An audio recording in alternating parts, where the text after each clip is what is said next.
Sometimes the biggest change in your life begins with a conversation you almost never have.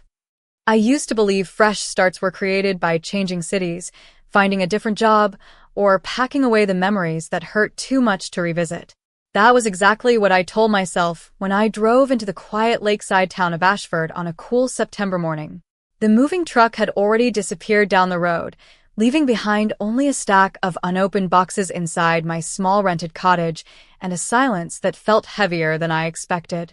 The air smelled of pine trees, fresh coffee, and the nearby lake that shimmered beneath the early sunlight. Everything about Ashford looked peaceful. Tree-lined streets stretched between charming brick buildings, colorful flower boxes, decorated storefront windows, and neighbors greeted one another with warm smiles that made the town feel welcoming from the very beginning. I wanted to believe I had finally found the place where I could slow down, breathe again, and leave the past where it belonged.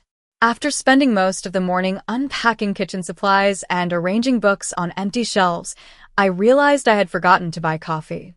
That simple mistake became the reason everything changed. A small independent bookstore sat beside the only cafe in the center of town, and the moment I stepped inside, the comforting scent of old paper and polished wood wrapped around me like a familiar memory. Soft instrumental music drifted quietly through the room while golden sunlight spilled across tall bookshelves filled with well-loved novels. It felt less like a store and more like someone's favorite place in the world. I wandered slowly through the aisles without any real destination until my attention settled on a display of classic American novels. As I reached for one, another hand reached toward the same book at exactly the same moment. We both stopped and laughed softly. "You can take it," I said, stepping back. The woman smiled warmly and gently shook her head. "Only if you promise to read it." Her answer caught me off guard in the best possible way. She introduced herself as Emily Brooks, explaining that she volunteered at the bookstore whenever she had free time from teaching at the local elementary school. There was nothing dramatic about our conversation. We talked about favorite authors, autumn weather, the best hiking trails around the lake, and which bakery made the town's best cinnamon rolls. Somehow those ordinary topics made the unfamiliar town feel instantly smaller and far less intimidating. Emily listened with genuine curiosity, never interrupting, never pretending to understand more than she did. When I mentioned I had just moved to Ashford, she smiled as though welcoming newcomers had become second nature. Before leaving, she wrote the names of 3 local places I should visit on the back of my bookstore receipt. "They help me feel at home," she said. "Maybe they will do the same for you." I thanked her, tucked the receipt safely into my jacket pocket, and walked toward the cafe next door carrying my new book and a cup of freshly brewed coffee. The afternoon's sunlight reflected across the lake as I found an empty bench overlooking the water. I unfolded the receipt again, expecting only directions, but noticed one final handwritten sentence beneath the list that I had somehow missed before. It simply read, "Sometimes the right place finds you before you realize you have been searching for it." I smiled without fully understanding why those words stayed with me long after the coffee had grown cold, and as I watched gentle ripples move across the quiet lake, I had the unmistakable feeling that moving to Ashford might become far more important than finding a new address. The handwritten sentence on the back of the bookstore receipt stayed in my thoughts throughout the rest of the afternoon. I slipped it into my wallet before returning to the cottage, telling myself it was simply a thoughtful gesture from someone who enjoyed making newcomers feel welcome. Even so, every time I unpacked another box or arranged another shelf, I found myself wondering whether Emily spoke to everyone with the same quiet warmth or whether our conversation had simply arrived at exactly the right moment in my life.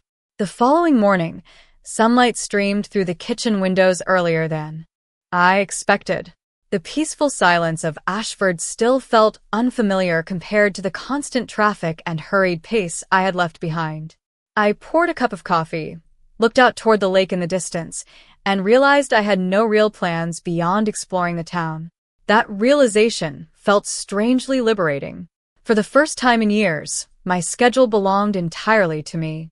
I decided to follow the list Emily had written on the receipt.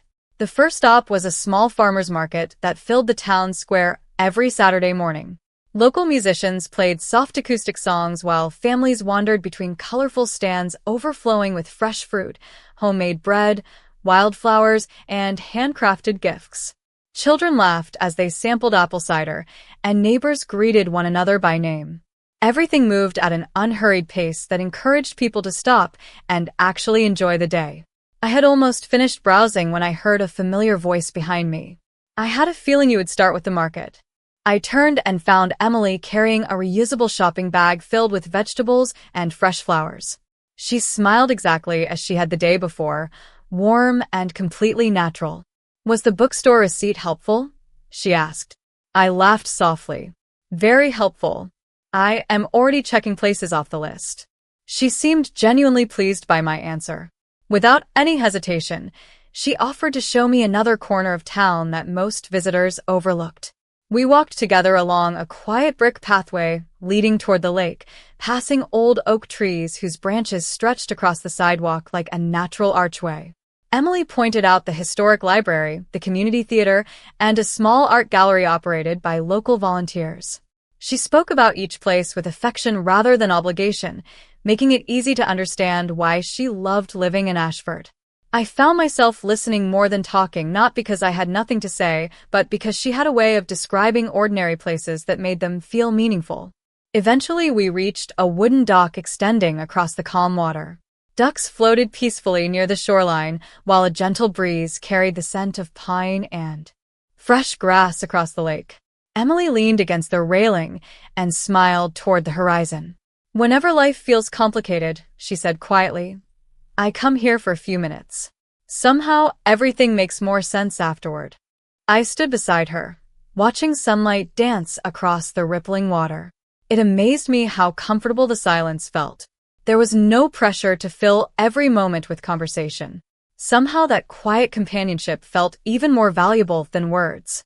Before we left, Emily reached into her bag and handed me a small bookmark decorated with hand-painted autumn leaves.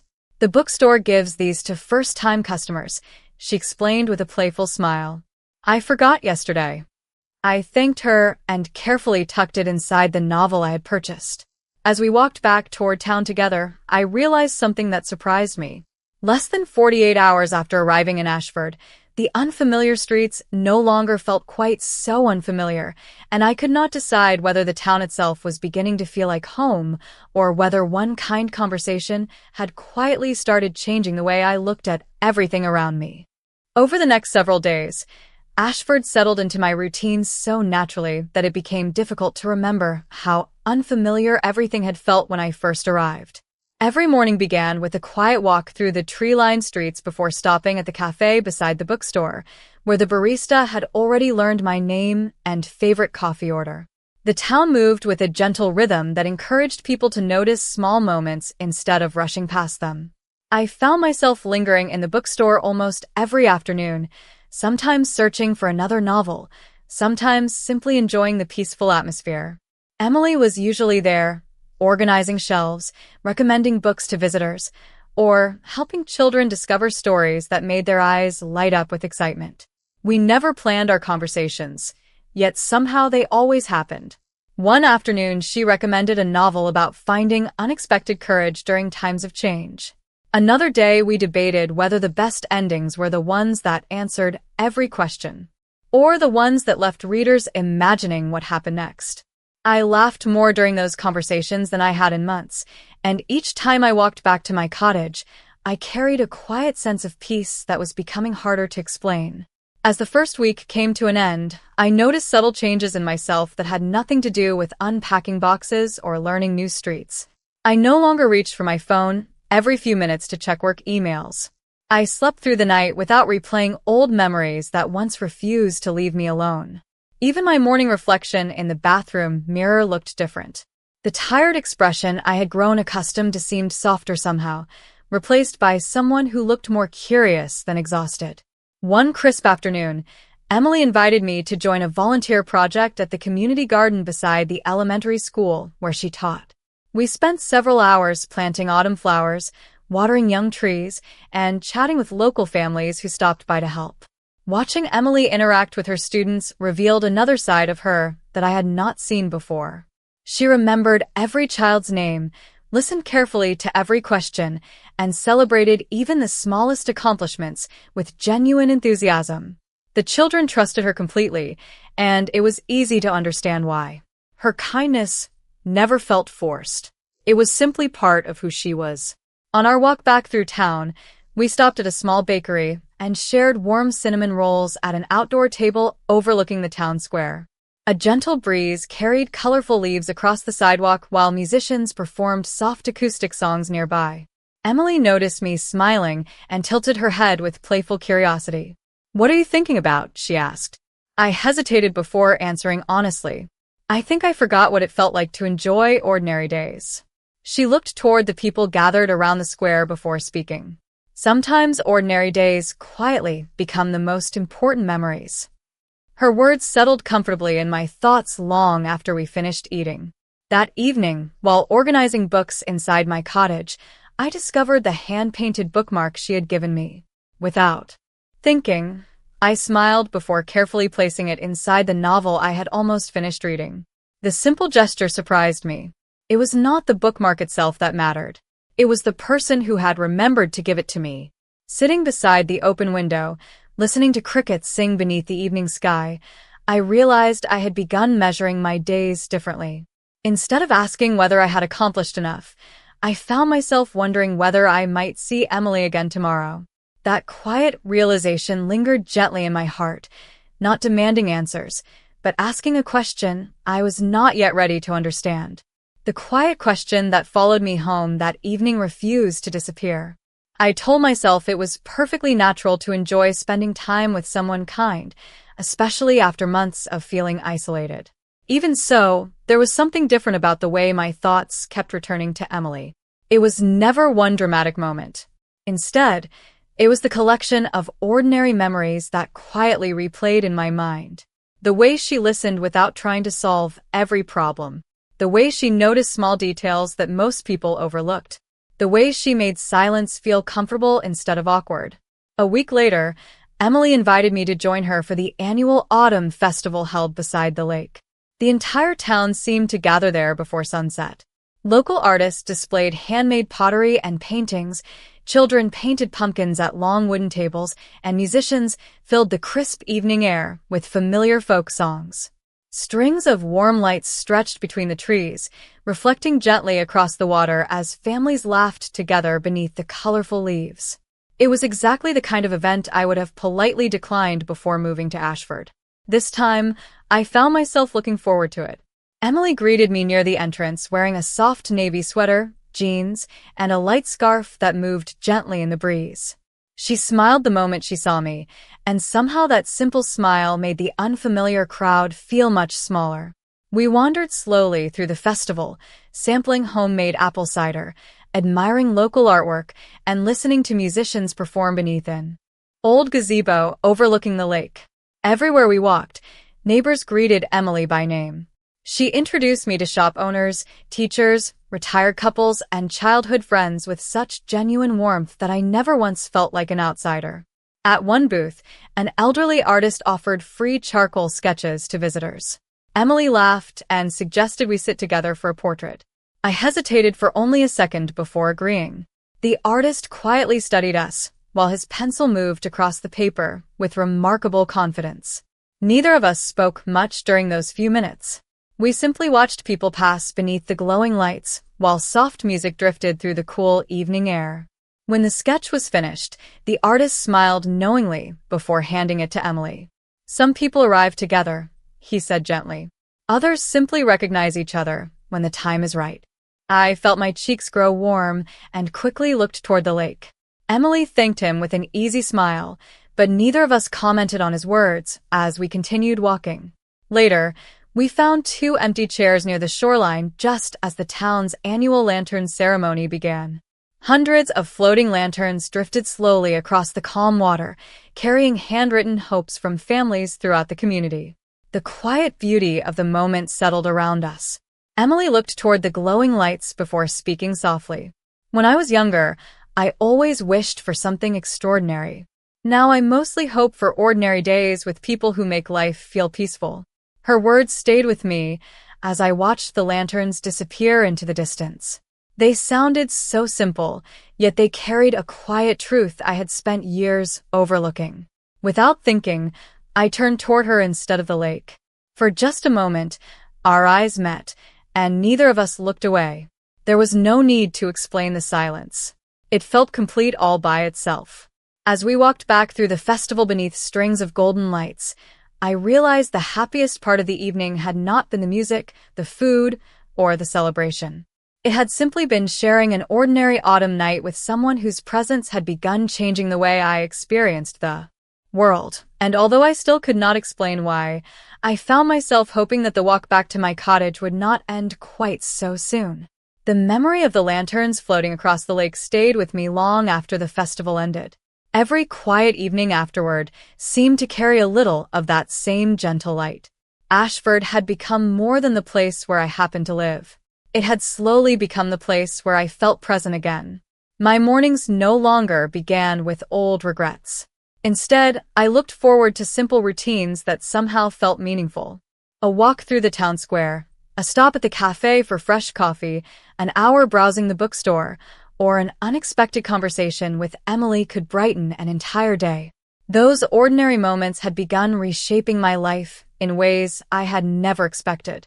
One Saturday morning, Emily invited me to help organize a reading event for children at the public library. The community room filled with colorful decorations, comfortable floor cushions, and shelves overflowing with picture books. Parents chatted quietly while children eagerly searched for their favorite stories. Emily moved naturally through the room, greeting every family with genuine warmth. Watching her interact with the children always reminded me that kindness could be both gentle and incredibly strong.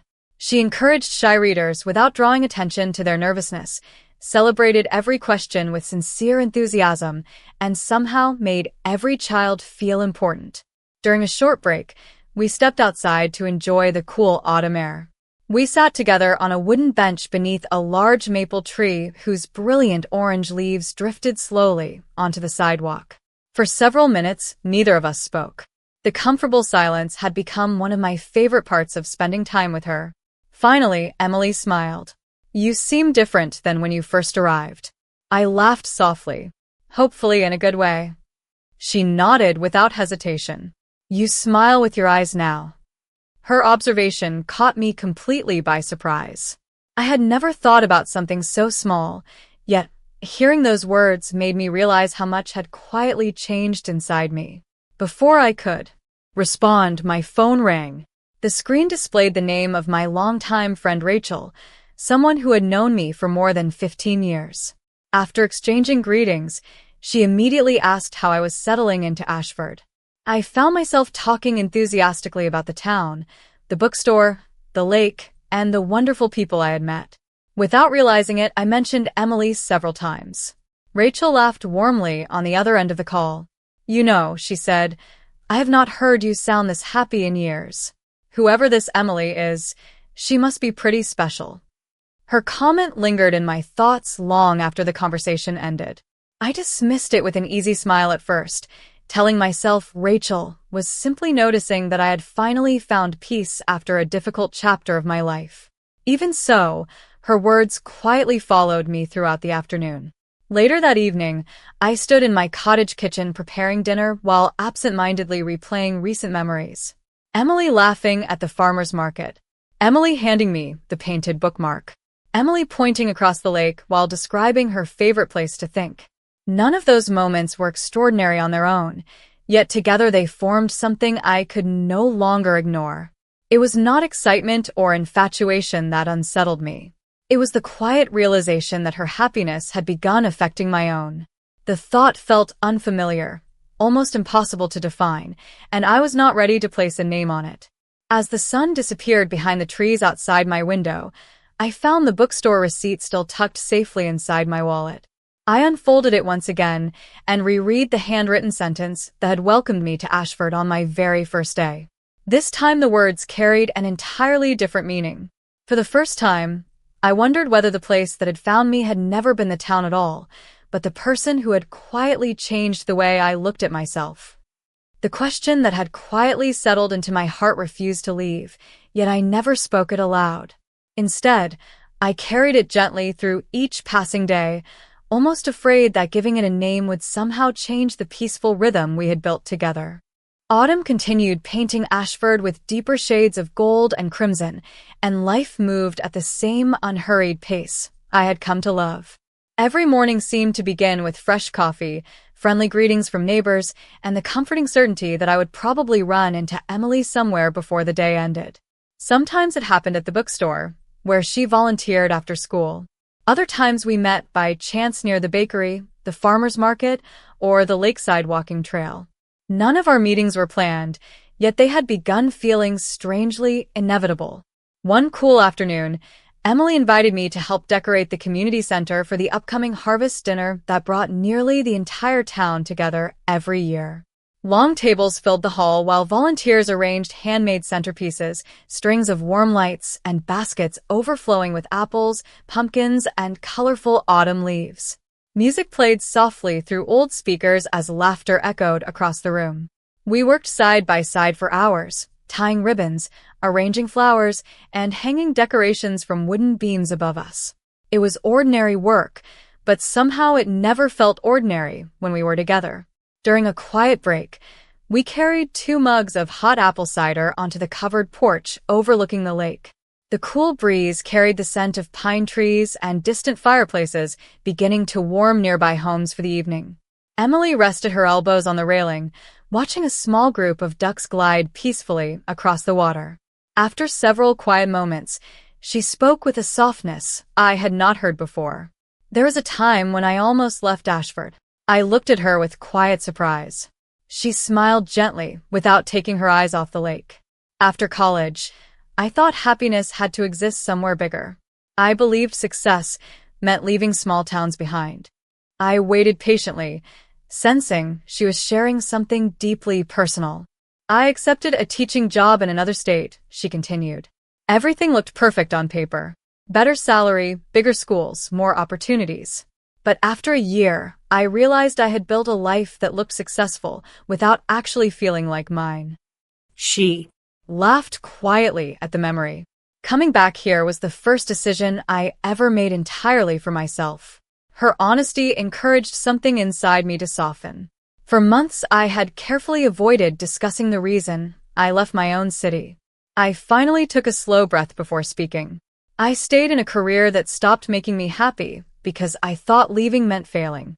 I kept trying harder instead of asking whether I still recognized the person I was becoming." Emily turned toward me with the same gentle attention she always offered. She never interrupted. She simply listened. "Moving here felt terrifying," I admitted. "But every day since arriving, I have felt a little more like myself again." Emily smiled with quiet warmth. "Maybe we spend too much of life believing we have to become someone new, when all we really need is the chance to remember who we already are." Her words settled deeply inside me.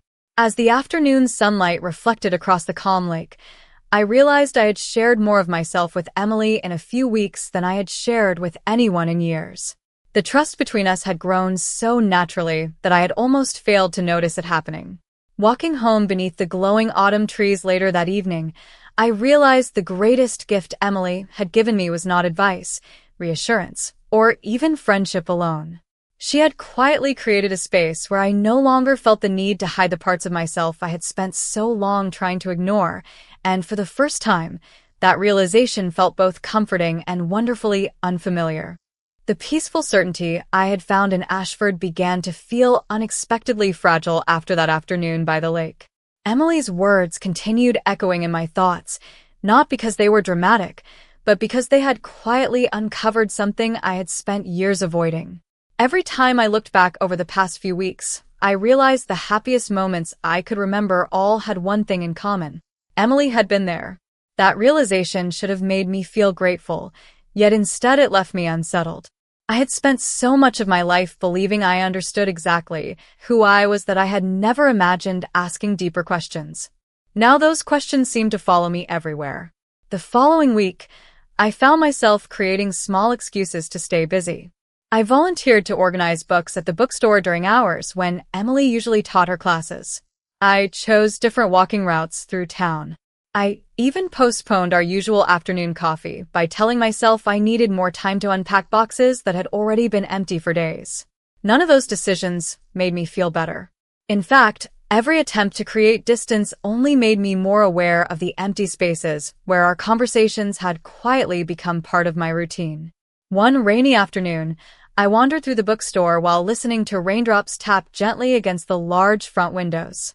The familiar scent of old books filled the room, but it no longer felt quite as comforting without Emily's easy laughter somewhere nearby. As I reached for a novel on the highest shelf, I noticed the hand-painted bookmark she had given me weeks earlier still resting between the pages. I smiled without thinking before quickly catching myself. Why did something so simple matter so much? Before I could answer my own question, the bookstore owner, Mrs. Henderson, approached carrying a stack of newly arrived books. She had watched our friendship grow from the very beginning, although neither Emily nor I had ever spoken about it. She placed the books on a nearby table and smiled kindly. "Emily stopped by earlier," she said. "She asked whether you were doing all right. She seemed worried because she has not seen much of you lately." I looked down at the book in my hands, suddenly unsure how to explain something I barely understood myself. "I have just been busy," I replied quietly. Mrs. Henderson nodded with gentle understanding, though her expression suggested she recognized there was more beneath my answer. "Sometimes people step back because they're afraid of what they're beginning to feel," she said softly before returning to the front counter. Her words remained with me long after she walked away. That evening I sat alone on the wooden porch outside my cottage, wrapped in a light blanket while rain continued falling across the quiet neighborhood. The lake had disappeared behind soft gray mist, and the peaceful streets glowed beneath old-fashioned street lamps. I pulled the bookstore receipt from my wallet once again. The paper had become slightly worn from being unfolded so many times, yet Emily's handwriting remained perfectly clear. Sometimes the right place finds you before you realize you have been searching for it. I slowly traced those words with my fingertips, finally allowing myself to ask the question I had been avoiding. What if the reason I felt so different had never been about moving to Ashford at all? What if the real change had begun the moment one thoughtful woman reached for the same book, smiled with genuine kindness, and quietly opened a door inside my heart that I had never even realized existed? The answer frightened me because it felt unmistakably true, and for the first time since arriving in Ashford, I wondered whether protecting my familiar understanding of myself was worth risking the quiet connection that had already become one of the most meaningful parts of my life. The quiet truth I had finally admitted to myself did not bring the sense of relief I expected. Instead, it filled the following days with an uncertainty that seemed to color every familiar place in Ashford.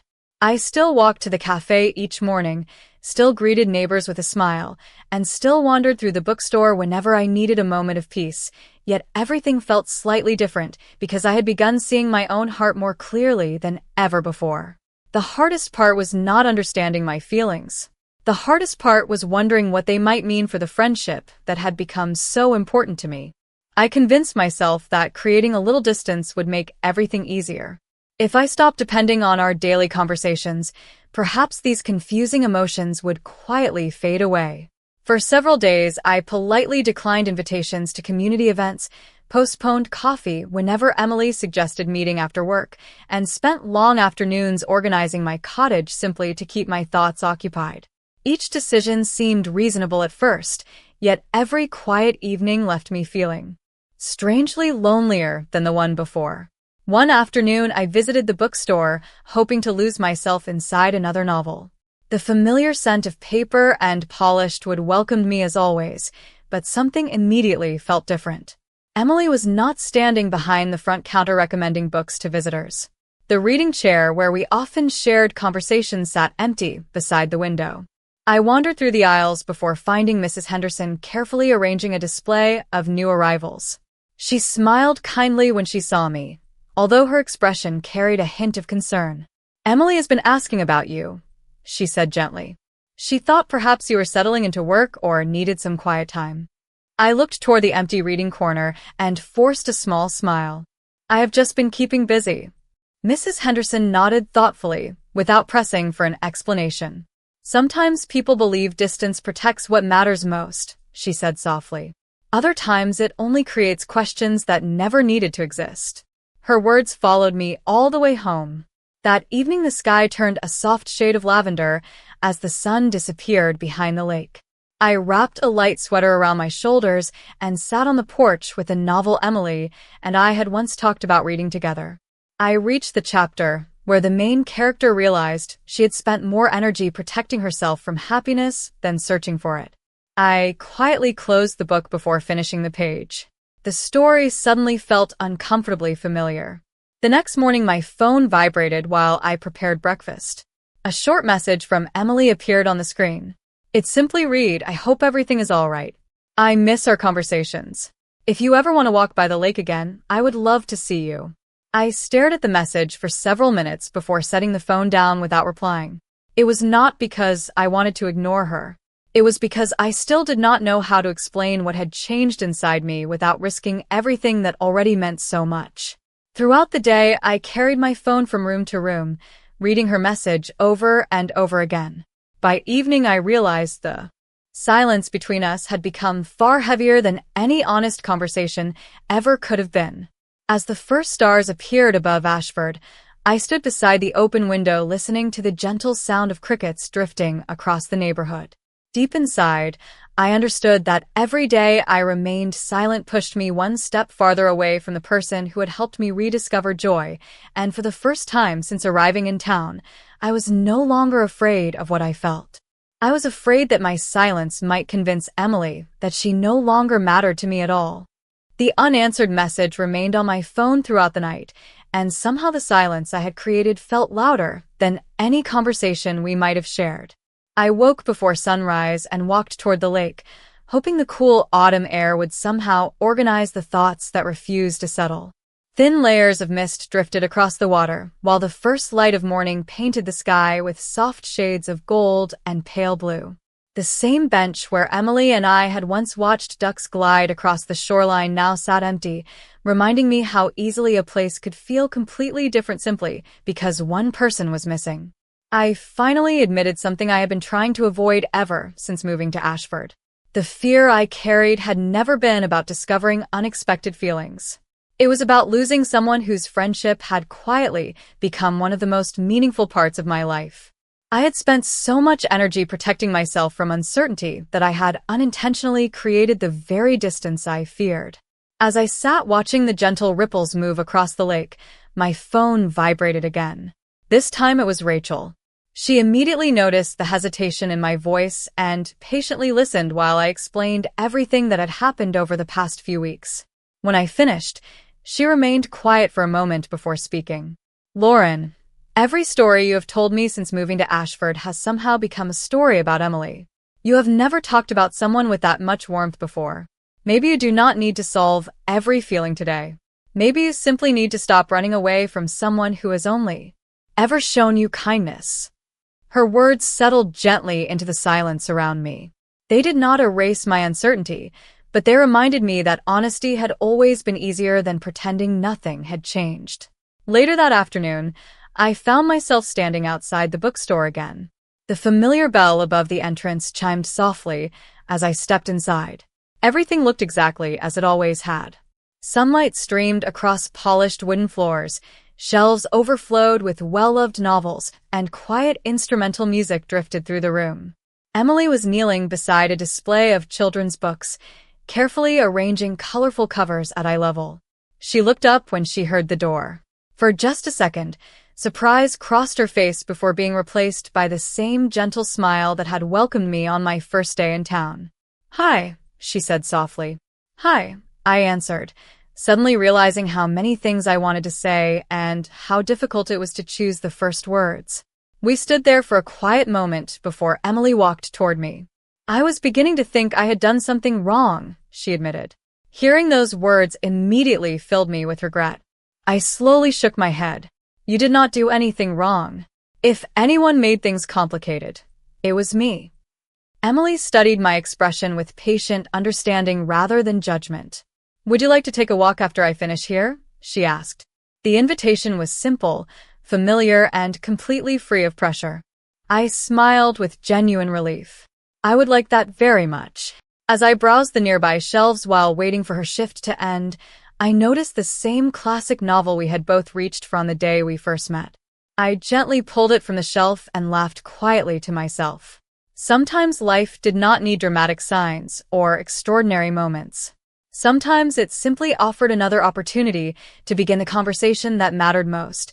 And as Emily turned off the bookstore lights and walked toward the door beside me, I knew I was finally ready to stop hiding from the truth that had already changed my heart long before I found the courage to acknowledge it. The evening air felt lighter as Emily and I stepped out of the bookstore together, yet my heart carried the quiet weight of everything I still needed to say. The familiar streets of Ashford glowed beneath strings of warm lights that stretched across the town square, and the gentle sound of distant laughter drifted from nearby restaurants where families gathered for dinner. We walked toward the lakeside path without rushing, allowing the peaceful silence to settle comfortably between us. This time the silence no longer felt like avoidance. It felt like two people giving each other space to find the right words. The lake reflected the first stars of the evening, turning the calm water into a mirror of silver and blue. We reached the same wooden dock where Emily had once told me that complicated days somehow became easier to understand beside the water.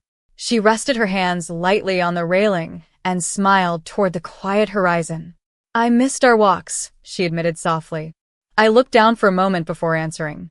"I missed them too, more than I realized." Emily turned toward me with the same patient expression that had made me feel understood from the very beginning. There was no frustration in her eyes, only gentle curiosity. "Can I ask you something?" she said. I nodded.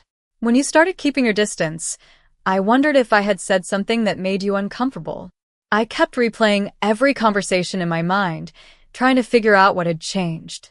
Hearing those words filled me with quiet regret. I slowly shook my head. "Nothing you said caused any of this. You were kind every single day. That was part of the problem." Emily looked puzzled, waiting without interrupting. I took a slow breath before continuing. "When I moved here, I believed I understood my life. I thought I knew exactly who I was and what my future would look like. Then I met you. Nothing dramatic happened. We talked about books, coffee, the lake, and ordinary things. But somehow every ordinary conversation became the best part of my day." My voice grew quieter as I searched for the most honest words I could find. Instead of accepting that something beautiful was happening, I became afraid. I worried that if I admitted how important you had become to me, I might lose the friendship that already meant so much. Emily listened without looking away.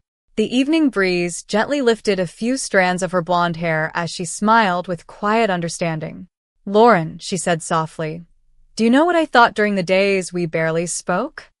I slowly shook my head. She laughed gently. "I thought maybe I had imagined our connection. I kept wondering whether I had simply become another friendly face in town while you were building your new life." Her honesty surprised me as much as my own confession had. I smiled sadly. "You were never just another friendly face." For a long moment, we simply stood together watching gentle ripples move across the lake. The peaceful stillness no longer felt uncertain. It felt hopeful. Emily finally spoke again. "Whatever you are discovering about yourself, you do not have to figure it out alone." Those simple words carried more comfort than I could explain. I realized that every step of this journey had never been about finding perfect answers. It had been about finding someone who made difficult questions feel less frightening. As we slowly walked back toward town beneath the quiet glow of the streetlights, I knew I had finally stopped running from my own heart. I had not yet spoken every truth waiting inside me, but for the first time since arriving in Ashford, I believed that honesty would no longer take anything away from me. Instead, it might become the beginning of something I had never imagined possible. The conversation by the lake stayed with me long after I returned to my cottage that evening. I slept more peacefully than I had in weeks, not because every question had been answered, but because I had finally stopped pretending those questions did not exist. When morning sunlight filtered through the curtains, Ashford looked exactly as it always had. The maple trees lining the streets glowed with brilliant autumn colors, The bakery filled the air with the scent of fresh bread, and neighbors greeted one another with easy smiles. Yet everything felt different because I no longer viewed my own life through the same familiar lens. Instead of fearing what I had discovered about myself, I felt quietly curious about where honesty might lead. Later that afternoon, Emily invited me to help prepare the community center for a charity book sale that supported the elementary school library. Volunteers carried boxes of donated novels, arranged folding tables, and decorated the room with handmade signs created by local students. Laughter echoed through the building while families stopped by to offer homemade cookies and fresh coffee for everyone helping. Working beside Emily felt wonderfully familiar again. We sorted books, organized displays, and occasionally laughed whenever we discovered childhood favorites hidden among the donations. It amazed me how naturally we worked together, almost anticipating what the other person needed without speaking very much at all. During a short break, we stepped outside to enjoy the crisp afternoon air. Children played nearby while colorful leaves drifted slowly across the quiet park. Emily handed me a warm cup of coffee before sitting beside me on a wooden bench. For several peaceful moments, we simply watched the town continue its gentle rhythm. Finally, she smiled. "You seem lighter today." I looked down at my coffee before answering honestly. "I think I finally stopped arguing with myself." Emily nodded softly, encouraging me to continue without saying another word. For a long time, I believed happiness only happened after everything made perfect sense, I admitted. Now I am beginning to think happiness sometimes arrives first, and understanding follows later. Emily smiled with quiet warmth. "That sounds much closer to the way life actually works." Her answer made me laugh, and the sound surprised both of us because it came so naturally. The easy comfort between us had returned, but this time it rested on honesty rather than uncertainty. As the afternoon continued, we helped families choose books, greeted familiar faces, and listened to children excitedly describe the stories they hoped to read. Watching Emily encourage every young reader with genuine patience reminded me once again why I admired her so deeply. Her kindness never depended on being noticed. It simply flowed into every conversation, every smile, and every small act of generosity. As the event drew to a close, we carried the remaining boxes back into the storage room. The quiet space gave us a rare moment away from the cheerful crowd. Emily looked at me with thoughtful eyes before speaking softly. "Can I tell you something?" I nodded. She took a slow breath. "When you first arrived in Ashford, I thought I was only helping someone feel welcome. Somewhere along the way, I started looking forward to every conversation, every walk, and every ordinary day we happened to share. When you pulled away, I realized those moments had become important to me too. My heart became perfectly still. Hearing those words felt less like a surprise and more like recognizing something that had quietly been true for both of us all along. Neither of us hurried to fill the silence that followed. We simply smiled at one another with the quiet understanding that sometimes the most meaningful truths do not arrive with dramatic declarations. They reveal themselves gently through trust, patience, and the courage to remain present. As we stepped back into the warm light of the community center together, I realized that the future no longer felt uncertain. For the first time in many years, it simply felt open, and that possibility was more beautiful than anything I had ever imagined. The days that followed felt wonderfully different, not because life had suddenly become extraordinary, but because I had finally stopped asking it to be anything other than honest. Ashford continued moving through autumn with the same peaceful rhythm that had first welcomed me months earlier. The bakery filled the morning air with the scent of fresh bread. Children hurried toward the elementary school with colorful backpacks, and the bookstore remained the quiet heart of the town where neighbors gathered as much for conversation as for books. Yet every familiar place now carried a deeper meaning because I no longer walked through them alone. Emily and I never rushed to define what our future should look like. Instead, we allowed each ordinary day to become another small step built on trust, openness, and genuine companionship. One Saturday morning, we met beside the lake before sunrise, carrying warm coffee and a small blanket to watch the first light spread across the calm water. The same wooden dock where we had shared countless conversations looked unchanged, but everything inside me had transformed. I remembered arriving in Ashford believing I needed a new address to rebuild my life. Standing beside Emily, I realized what I had truly needed was the courage to stop hiding from myself. The quiet stillness surrounding the lake made every word feel meaningful. Emily smiled toward the horizon before speaking softly. "Do you remember the first time we stood here?" I laughed gently. I remember thinking this town had a way of making people slow down. She nodded. "I remember hoping you would decide to stay." I looked at her with quiet surprise. "You hoped that from the beginning?" She smiled with the same warmth that had welcomed me inside the bookstore on my very first day. "Not because I expected anything. I simply felt that Ashford might become the place where you could finally breathe again." Her honesty filled me with gratitude deeper than I could easily describe. I reached into my jacket pocket and carefully unfolded the old bookstore receipt that I had carried with me ever since the day we met. The paper had become slightly faded along its edges, but her handwriting remained perfectly clear. "Sometimes the right place finds you before you realize you have been searching for it." I handed the receipt back to Emily with a quiet smile. "I thought those words were about the town." She looked at the familiar sentence before folding the paper and placing it gently back into my hand. Maybe they were never only about the town. We sat together watching the sunrise brighten the lake while gentle ripples reflected shades of gold across the water. Neither of us felt the need to rush the moment with unnecessary conversation. The peaceful silence that had first brought us together now felt even richer because it was no longer filled with uncertainty. It held understanding instead. As we walked back toward town, Emily reached for my hand with calm confidence. The gesture felt natural, unforced, and wonderfully familiar. I smiled as our footsteps carried us through the quiet streets where neighbors greeted us with the same kindness they offered everyone in Ashford. For the first time in my life, I understood that discovering a new part of myself had never meant losing the person I used to be.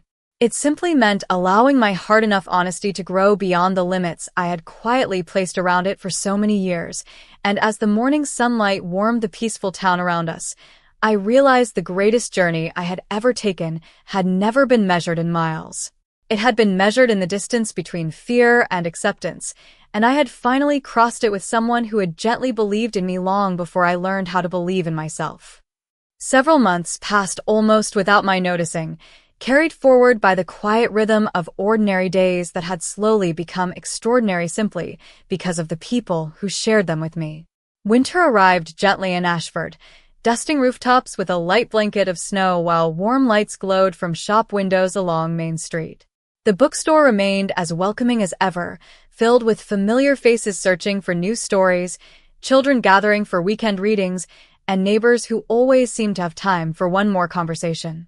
Looking around that cozy room, I often remembered the uncertain woman who had first stepped through its front door believing she was only searching for a good book and a fresh start.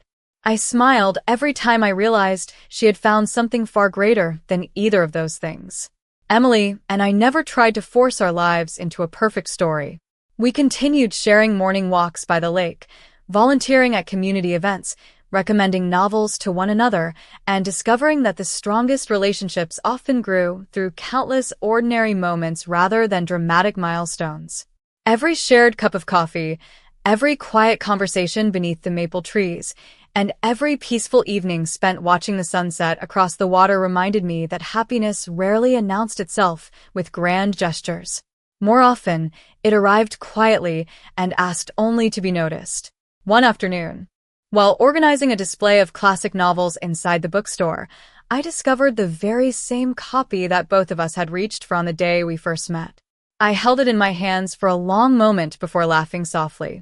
Emily noticed my smile from across the room and immediately understood why.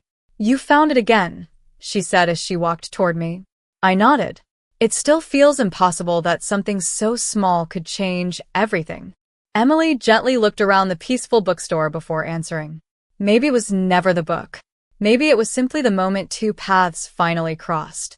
Her words carried the same calm wisdom that had helped me rediscover myself throughout the past year. That evening we walked once more to the lakeside dock where so many meaningful conversations had begun. Snow rested lightly along the shoreline while the lake reflected a sky filled with brilliant winter stars.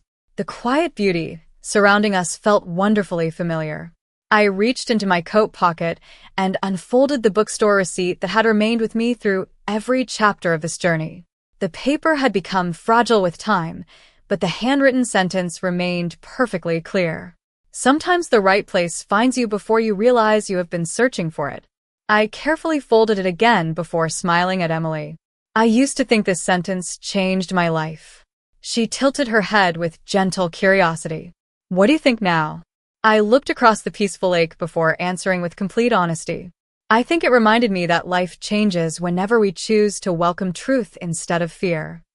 Emily's smile reflected the quiet understanding we had built together through patience, kindness, and trust. As we stood side by side watching gentle snowflakes drift across the calm water, I realized the journey that had once seemed so uncertain had never truly been about discovering unexpected feelings.